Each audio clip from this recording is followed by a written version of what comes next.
Cool. All right. Thanks very much, everybody, for joining the latest Lab 49 webinar. I'm going to be talking about owning your data and your UX, which is a guide to modernizing your technology with a lot less pain.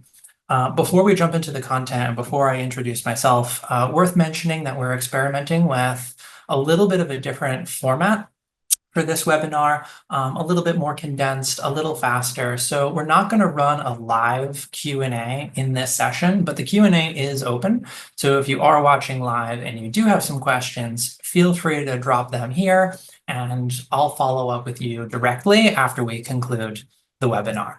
All right, so just to introduce myself a little bit, my name is Brian McAllister. I'm the Interactive Practice Head at Lab 49. So the Interactive Practice is the team, the engineering team that is dedicated to UI and mobile engineering. I manage this team, and I also get involved in projects in quite a detailed level.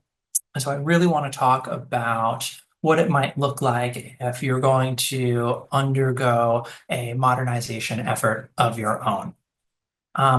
There's a lot of topics that come up when we at Lab 49 are talking to our clients, and I wanted to pick out a few of them that were near and dear to my heart, things that come up all the time in the context of a modernization, and certainly when you're working on user interface engineering products that your users are going to interact with directly. And these are those topics that I think are quite interesting. Best practice approaches to modernizing your trading technology, how to move to a modern component-based architecture, and the one I really want to focus in on and spend the most time talking about, which is placing user experience at the front and center of trading workflows. Just to set a little context for those that might not be familiar with Lab 49, we're a consulting company who focuses on finance. There's quite a lot to say, but I'm going to give you the quick elevator pitch here, which is that Lab 49 has been in the industry for over 20 years now. We're finance and capital markets specialists. This is all we do. We think of ourselves as helping you to reimagine your front office user experience and your technology. And our perspective is that we want to co-build these products with you. We really want to be your partner. I say all of this to place my particular perspective into context. So as I step through the content here, it's very much from a consultant's point of view. I would like to very quickly just show some of our recent work here on a couple of different products for different types of users and different types of organizations, all generally very front office focused, and certainly taking a high level look at how products actually work and what those users are trying to do inside of those products. Again, very, very focused on trading and trading workflows. There's quite a lot of work that I also absolutely cannot show you in a webinar, but I'd be very happy to talk through some of what we do in greater detail if you'd like to follow up after the fact. Ultimately, my largest point is that all of this culminates in thinking about user experience as being the pinnacle of what you're trying to achieve, placing that user experience at the center of thinking about trading workflows and folks who are working within the trading industry. I would like to pause here for just a moment, and I think this is an important tangent that I'd like to go down, which is to draw a distinction between UI design and UX design, which in my experience often can get a bit confused. UI design certainly is thinking about the visual treatment of the products that you're working with, typography, colors, spacing, elements like this, which are very, very important to get right. Designing an effective UI is very, very complicated and depends on understanding not only existing contexts like branding guidelines, but it is understanding what your users are looking to achieve. Similarly, UX design is dedicated to achieving goals and your users being able to achieve goals. It's really the way that applications function. And so using this terminology and understanding the terms is so important because we are talking about these two things often at the same time. For this talk, I want to make sure that we're focused very closely on UX design, thinking about how products function from end to end and how users are able to complete the workflows that they're trying to complete. For the other two topics that I had shown earlier, best practice approaches and how to move into a modern architecture, it's never been quite so easy to create a universal one-size-fits-all list for how to do this. Every situation is unique, and usually it's across these parameters, if not many more. However, projects mostly work something like this, where we're doing our product thinking, which includes research and interviewing users generally at the beginning of an effort. And then we move into visual design, doing design exploration, doing wireframing, and certainly the high polish, high fidelity design, some of which I had shown you just a few moments ago. And then finally moving into the engineering effort, designing the solution, building a POC, and ultimately building the product. Not that there's not a lot of overlap between these phases, there certainly are, but this is generally the order in which things tend to happen. So my thought process tends to be organized along these sorts of lines, where we're thinking about doing the product work first and doing the design work second and doing the engineering work last. So as I step through this content, keep in mind this general flow of activities. Now, like I said, every situation is pretty unique. So when we talk about your situation, everyone's favorite answer that you get from consultants is, it depends. So really, when we think about the content in this talk, it's much less about me telling you exactly how to execute on a modernization effort within your product landscape. And it's much more of a travelogue of experiences and observations and learnings that we've picked up along the way. One quick note as we step through the slides in this presentation. In some of the slides, you'll see this purple badge that says tip. What I wanted to do was very clearly pick out the stories where they are based on reality, things that we've really done at Lab 49, real projects, real experiences. So you'll see this up in the corner in a couple of different slides. So I wanted to dive into the modernization best practices topic a little bit deeper. And when we think about this at Lab 49, we sort of think about how these projects tend to go in these two halves, where you have this business and product half, which is your vision and your business case, the business problems that you're trying to solve, and then your technical half, which tends to be much more focused on the execution and delivery. And I'm sure it'll come as no surprise to all of you watching this webinar that often there's quite a lot of tension between these two sides. Going a little bit deeper, thinking about the business and product goals and what we're thinking about when we're working with folks on the business and product side is being very clear and very upfront about defining a product vision. Why are we building what we're building? Who does it serve and why? And that goes hand in hand with a business case. Usually building new products means either driving revenue by releasing whole new products or making existing products more efficient and faster, or cutting costs. Sometimes we're consolidating technology together. Sometimes we're deprecating products that no longer serve the business, or some other similar cases like that. There's also collaboration, and this is essential, absolutely. No matter the focus of a particular engagement from the Lab 49 perspective, we really are looking for that partnership, and we're looking for collaboration every step of the way with the business and product side of the equation.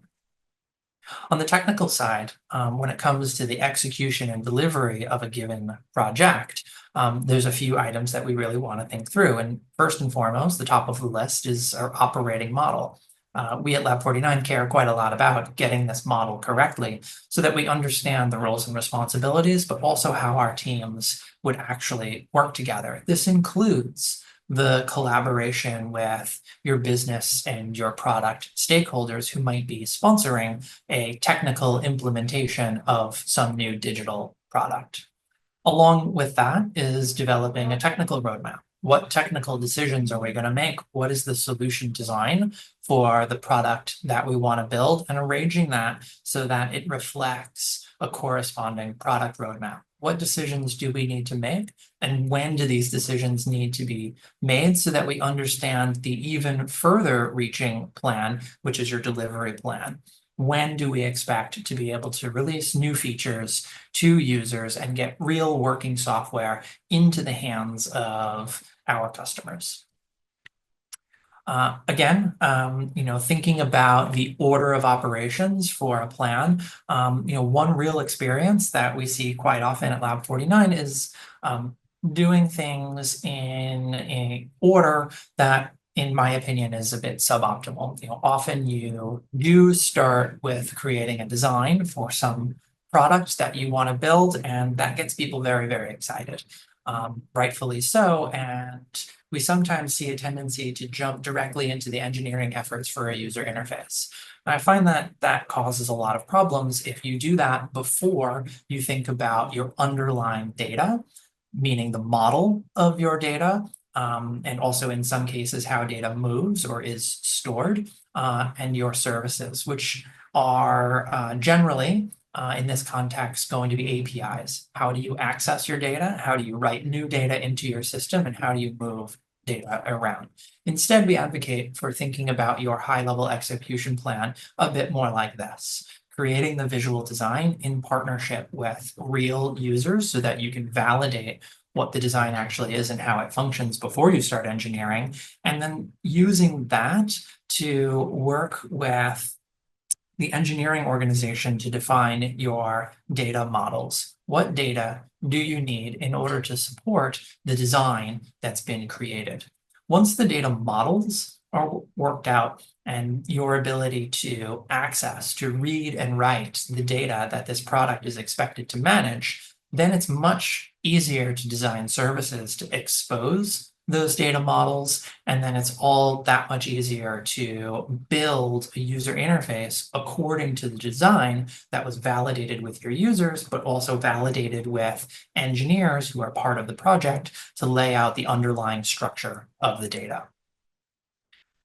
Moving into the next section, thinking about moving into a modern architecture, this is where I, again, want to advocate thinking along the lines of owning your data models. And there's many reasons why you might want to do this, some of which are here. So being able to enable transformations of that data. If you own your data model and you're in control of how to access that data can be transformed and be used or reused in entirely different contexts. Additionally, when you own your data models, you can think a bit more broadly about where data storage actually happens, including operational data storage, so databases that power your individual applications that users are interacting with directly, but also other use cases like analytical use cases down the line that users might not be interacting with, but deriving insights so that your organization can make better decisions about product features that may be working well or not working so well, and other operational decisions that you want to make. Additionally, you can unlock reuse, which I touched on briefly before. When you own your data models, you have the ability to reuse not only those models, but the data itself in other applications. What we find at Lab 49, certainly working with larger organizations, is that you have an ecosystem of products that are either intended to work together from the beginning, or as users are refining their workflows, opportunities for interoperability will uncover themselves as we go along, and owning that data model makes it much easier to think about how to reuse existing data that you have within your organization in those different contexts. Along the same lines, I wanted to advocate for owning your user experience. And here you're seeing an example of a design system, which is a very common way for this concept to manifest itself within our client organizations. And this is something that Lab 49 has quite a lot of expertise with creating and managing over the long term. Ultimately, owning your user experience means that you're in control of what your users see and when, and ensures that you have the ability to create a cohesive ecosystem, a cohesive set of workflows, so that your users who are looking at your products every single day understand the ecosystem in which they're operating, where when you create new experiences or you create new workflows, it fits within this larger system that is going to feel familiar and known to users who are living inside of these applications every single day. One practical tip that I really hope does come through is, technology is not enough to foster excitement and adoption all by itself. And similar with planning, build it and they will come is not a strategy that we've found is successful. You do need to think about your product direction, why users would use products that you're building, the specific problems that you're trying to solve, and why it would be better than the current state situation.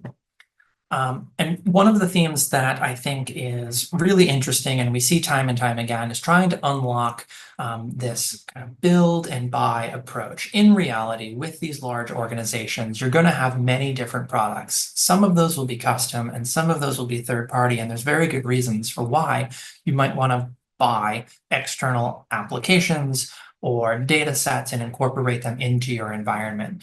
That is much, much easier to do when you own your data models and your user experience itself. When you build custom applications within this larger ecosystem, like in this example, where you have a mobile application and a web application, you want them to work together. You want your users to feel comfortable inside of this system. Interoperability is something that I touched on very, very briefly just a few slides ago, and I think that you can use interoperability to unlock even more here, even across applications or products that historically might have been very difficult or even impossible to integrate directly into your workflows.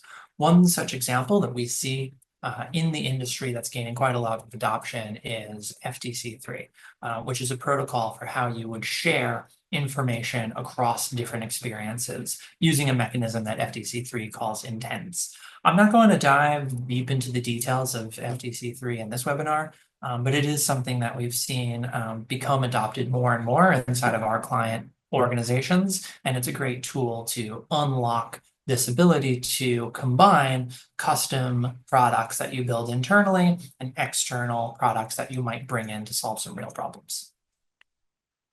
So again, all of this culminates at placing user experience at the forefront.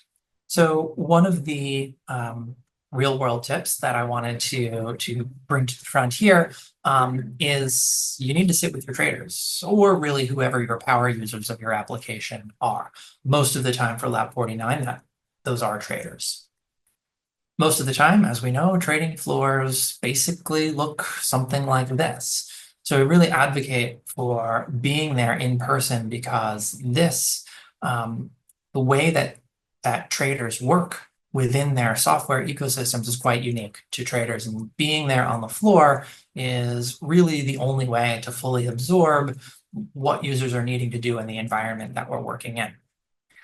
Working remotely is a really interesting challenge, and so here's a screenshot of one of the engineers on our team. His name is Manny, and Manny is building software for traders at one of our clients. And one of the things that we wanted to make sure that we were doing not only was going down to the trading floor and sitting shoulder to shoulder with the portfolio manager and with the traders on his team, those traders were using specific hardware.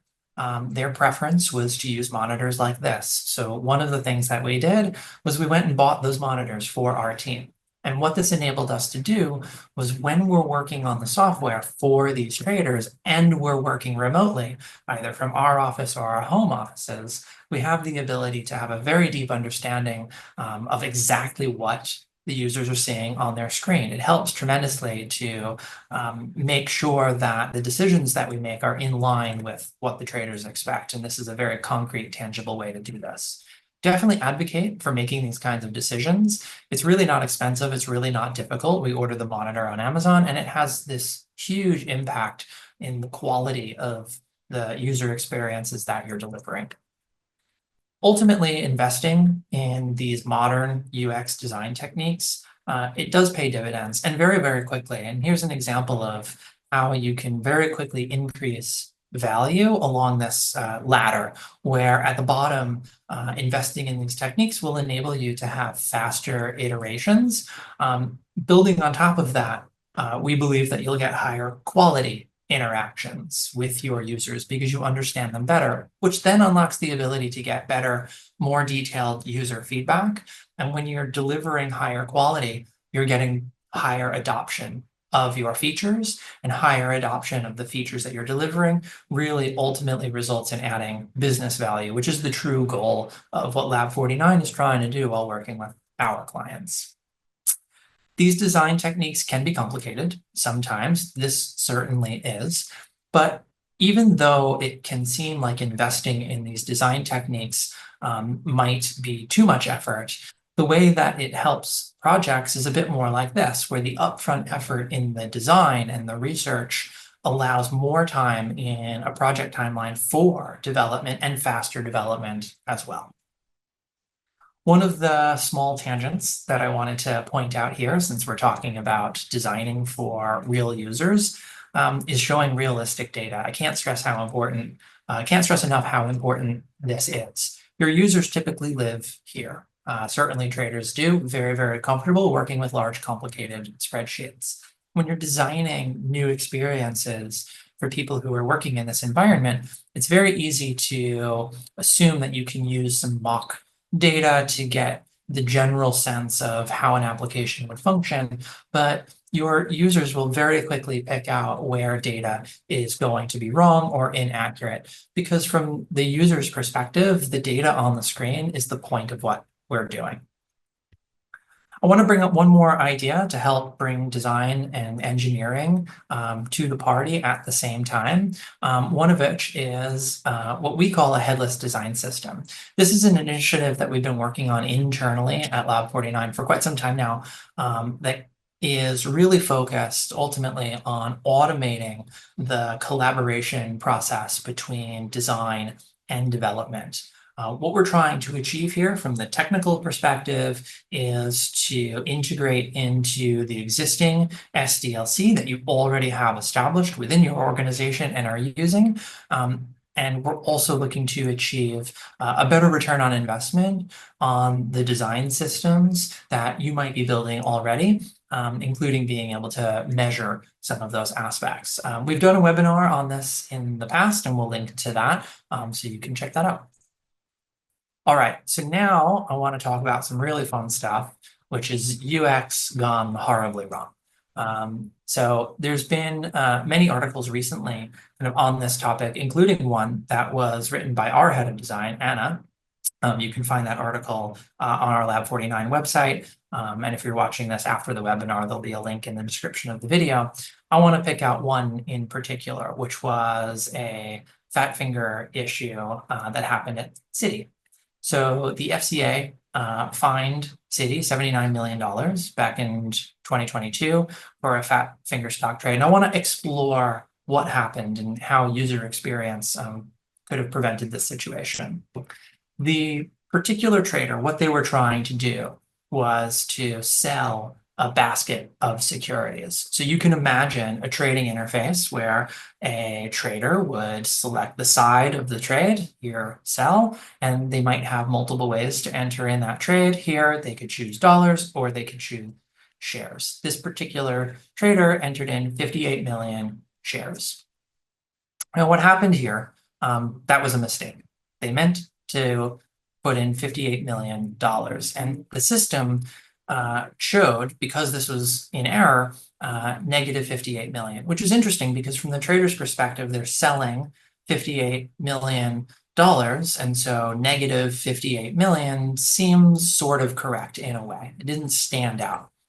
The thing is, small side note, this is wildly incorrect. The total value of 58 million shares of this basket of securities was actually $444 billion. So the user, the trader, continued on with their workflow, and there's a confirm trade button, which they went ahead and clicked. You might expect that that would be a problem, but actually, there was an error that popped up that asked the trader to confirm that this is actually what they wanted to do. Now, here on the screen, we have one error. What happened in reality was something a bit more like this. There was about 15 or so errors visible on the screen. However, not so visible was about 150 warnings and errors and other things that was inside of the system. The problem here is that the trader trades quite a lot, and these warnings were so frequent and so often dismissed that it became part of the trader's workflow to just simply ignore these things. So even though there were errors, even though this error was caught by the system, it wasn't surfaced to the trader in the right way so that they could do something about it. Ultimately, the trader chose to override all of these warnings and all of these errors and execute the deal anyway. Now, ultimately, it wasn't 444 billion of transactions that went through. Instead, 1.4 billion of sell orders were executed across a bunch of different exchanges in Europe, which caused this 4% flash crash and also resulted in a $48 million trading loss for Citi on top of the fines that came from the FCA. So the point that I hope comes clear is that user experience design is not just about aesthetics. UX design is the functionality of your products, and it's how your products actually behave. And this is why Lab 49 feels so strongly that putting UX at the center of your trading workflows is essential to build effective quality products. I do want to offer one more thing, one more idea, Gen AI. This is something, of course, that all of our clients are talking about. It's wildly popular. Everyone wants to explore this as a topic. I think some interesting thoughts and experiences that we've had if we've delved into this topic is that chatbots are fine. I don't think that this is necessarily the only way, certainly not the only way or even the best way to utilize AI inside of your products, inside of your workflows. Instead, what we're thinking about is how we can use AI to guide the user. How can AI make decisions for the user? Not so much asking the user for input so that they prompt the AI. How can AI learn from what the user has already done in the past? How can the AI learn from data that you have inside of your organization and then use that data to preempt what the user might be doing? We have quite a lot of content on this topic, including another recent webinar that we've done and a few white papers, a few social media posts that you can find on our LinkedIn profile, where we go much, much deeper into the AI topic. Would be really excited to connect with all of you who are more interested to hear more. So to wrap up the topics of this webinar, a few takeaways that I think are quite important. Product development, it's this team sport. The collaboration is so, so important.